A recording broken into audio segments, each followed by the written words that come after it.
அண்ணே எனக்கு ஒரு போட்டோ எடிட் பண்ணணும்ண்ணே. என்னடா எடிட்டு? நாளைக்கு தேர் போடுறாங்க, பேனருக்கு எடிட் போட்டோ கொடுக்கணும். ஆ, கொஞ்சம் மாசா எடிட் பண்ணிதானே. மாசா. மாசாண்ணே. சரி, போட்டோ அனுப்பு வாட்ஸ்அப்ல. முன்னாடியே அனுப்பிச்சு விட்டேண்ணே. ஆண்ணா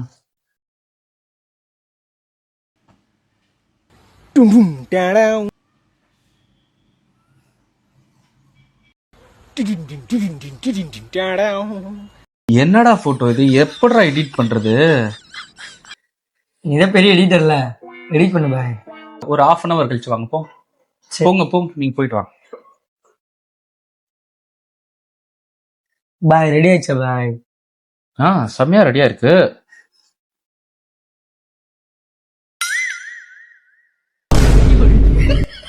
சொல்லத்தான் நினைக்கிறேன், சொல்லாமல் தவிக்கிறேன். தெரியுமா?